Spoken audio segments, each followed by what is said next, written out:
हमारे साथ इस वक्त मौजूद हैं रोहतास नगर विधानसभा से विधायक जितेंद्र महाजन जी। आपके चैनल के माध्यम से सभी को नमस्कार। महाजन जी, लगातार आपका इस तरीके से स्वागत, जनता का समर्थन, और इससे पहले जब आपका टिकट फाइनल हुआ था तब भी काफी संख्या में जो आपके साथ समर्थक रहे थे, और आज भी काफी संख्या में लोग यहाँ पर मौजूद हैं। आप क्या कहना चाहते हैं? मैं सभी कार्यकर्ताओं और अशोकनगर की जनता का बहुत बहुत आभार व्यक्त करता हूं कि उन्होंने मुझे इतना सम्मान दिया। मैं रोहतास नगर विधानसभा में विधायक या नेता के नाते नहीं, परिवार के सदस्य के रूप में रहता हूं, और पूरे 5 वर्ष क्षेत्र की जनता ने जो मेरे साथ मिलकर काम किया, मैं उसके लिए भी क्षेत्र की जनता का बहुत बहुत आभार व्यक्त करता हूं। इस बार वो कौन से ऐसे मुद्दे हैं, क्योंकि लगातार आपने यहाँ पर कोई मुद्दा छोड़ा नहीं है, क्योंकि कभी शराब घोटाला, कभी फ्लाईओवर घोटाला, कभी यहाँ जल भराव को लेके आपने कई ऐसे मुद्दों पर काम किया है। लेकिन जब दोबारा से आपकी सरकार बनेगी तो उसमें क्या मुद्दे होंगे आपके जो जनता के सामने आप रखेंगे? आप ये देखिए कि पिछले 11 वर्षों से दिल्ली के अंदर आम आदमी पार्टी की सरकार है। 11 वर्षों से कोई नया राशन कार्ड बना नहीं, रोहतास नगर विधानसभा में कोई नया स्कूल कॉलेज खुला नहीं, और बुजुर्गों की पेंशन पिछले 8 वर्षों से बनी नहीं। आप ये देखिए कि पीने का पानी या तो आता नहीं है, आता है तो गंदा पानी आता है, और ऐसो अनेकों सड़कों पर अतिक्रमण की समस्या है। ऐसे अनेकों अनेक मुद्दे हैं जिन पर काम करने की जरूरत है।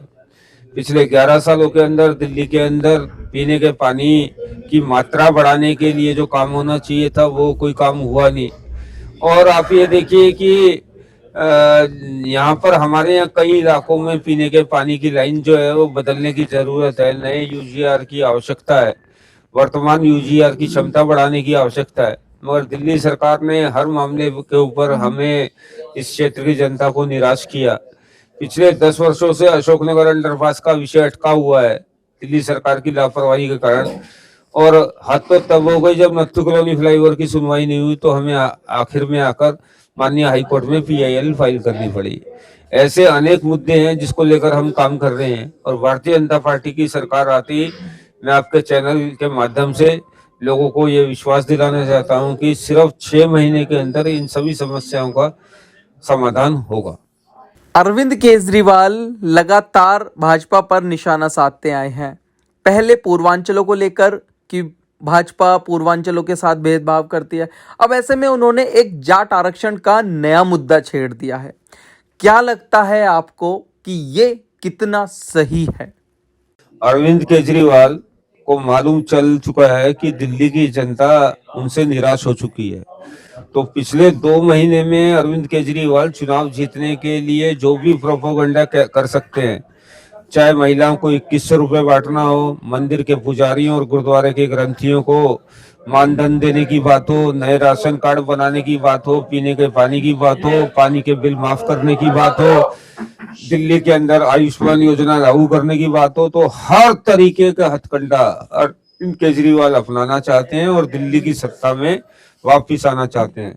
मगर दिल्ली के जनता जो है वो अरविंद केजरीवाल का चेहरा पहचान चुकी है, और अब तो दिल्ली के अंदर महिलाएं, बच्चे, युवा कहने वाले हैं, कह रहे हैं कि अरविंद केजरीवाल झूठ बोलने की मशीन है, और अरविंद केजरीवाल किसी भी प्रकार से कोई भी प्रोपोगंडा जो है अरविंद केजरीवाल कर रहे हैं। अरविंद केजरीवाल ने एक नया पोस्टर जारी करते हुए ये दिखाया है कि हमारे पास तो एक सीएम चेहरा है, लेकिन भाजपा के पास कोई सीएम चेहरा नहीं है। ऐसे में भारतीय जनता पार्टी किसे अपना चेहरा बनाएगी, और आखिरकार जनता के बीच में कैसे ये बताएगी कि हमारा अगला सीएम कौन होगा? या फिर भारतीय जनता पार्टी के पास अभी कोई मजबूत कैंडिडेट ही नहीं है? अरविंद केजरीवाल का चेहरा एक दिल्ली के अंदर ऐसा चेहरा हो गया है जिससे दिल्ली की जनता घृणा करने लग गई है, और इस बार दिल्ली की जनता सिर्फ एक ही बात कह रही है कि हमें अरविंद केजरीवाल को सबक सिखाना है। तो उनका चेहरा बार बार नजर आ रहा है कि इस बार जो है अरविंद केजरीवाल का चेहरा जो नजर आ रहा है कि इसको इस बार हटाना है। और भारतीय जनता पार्टी की जहां तक बात है तो भारतीय जनता पार्टी का विधायक जल्द जो है वो तय करेगा कौन विधायक बनेगा, कौन बनेगा।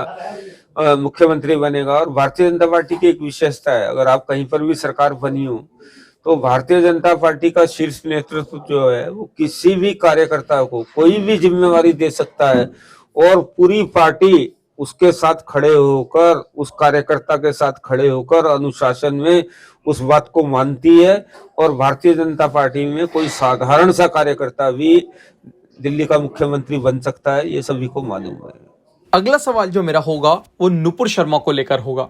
नुपुर शर्मा एक हिंदुत्व का बड़ा चेहरा रहा है, जहां पर नुपुर शर्मा को लेकर बड़ी बयानबाजी हो रही है कि भाजपा क्या नुपुर शर्मा को इस बार दिल्ली विधानसभा चुनाव में उतारने वाली है या नहीं, क्योंकि लगातार उनके पोस्टर जारी हो रहे हैं कि वो चुनाव लड़ने जा रही हैं भाजपा की तरफ से। तो क्या आपको लगता है कि भाजपा इस बार नुपुर शर्मा को इस दिल्ली इलेक्शन में टिकट देगी या नहीं? नुपुर शर्मा मेरी छोटी बहन की तरह है। मेरा नुपुर शर्मा से बहुत अच्छा परिचय है। डोसू की वो प्रेसिडेंट रहे हैं, उनके अंदर लीडरशिप क्वालिटी भी है। शीर्ष नेतृत्व जो भी उनसे बातचीत कर तय करेगा उसका सब लोग सम्मान करेंगे। और मैं आपको ये भी गारंटी देता हूँ कि नुपुर भी जो शीर्ष नेतृत्व तय करेगा उसका पालन नुपुर करेगी। नुपुर भी पार्टी की एक अनुशासित सिपाही है। पार्टी तय करेगी कि चुनाव लड़ना है तो नुपुर चुनाव लड़ेगी, पार्टी तय करेगी नुपुर को प्रचार करना है तो वो प्रचार करेगी।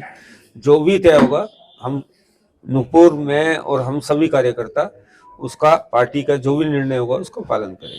अभी तक जितने भी चुनाव रहे हैं उनमें सबसे ज्यादा राष्ट्रवाद सबसे बड़ा मुद्दा रहा है, और ऐसे में दिल्ली की जो संख्या बढ़ती जा रही है, फर्जी वोटरों की संख्या बढ़ती जा रही है, ऐसे में रोहिंग्या को लेकर एक बड़ा सवाल उठने लगा है। अगर दिल्ली में भाजपा की सरकार बन जाती है तो जो घुसपैठी हैं उन पर क्या भाजपा एक्शन लेगी? राष्ट्रवाद दिल्ली नहीं पूरे देश में भारतीय जनता पार्टी का मुद्दा है। मैं दिल्ली के लोगों को याद दिलाना चाहता हूँ, ये वही अरविंद केजरीवाल है जिन्होंने गुरु अफजल की फांसी की याचिका पर उसको फांसी ना हो ये हस्ताक्षर करने वालों में अरविंद केजरीवाल भी शामिल थे। और चाहे वो बांग्लादेश का विषय है, चाहे रोहिंग्यों का विषय है, जो भारत का नागरिक नहीं है उसको भारत में रहने का कोई अधिकार नहीं है, उसको यहाँ से बाहर निकालना चाहिए। ये मेरा बहुत स्पष्ट मत है और भारतीय जनता पार्टी का भी यही मत है। हमारे साथ इस वक्त मौजूद हैं जितेंद्र महाजन जी। आपका बहुत बहुत शुक्रिया, धन्यवाद, आपने हमारे चैनल से बात करने के लिए समय दिया।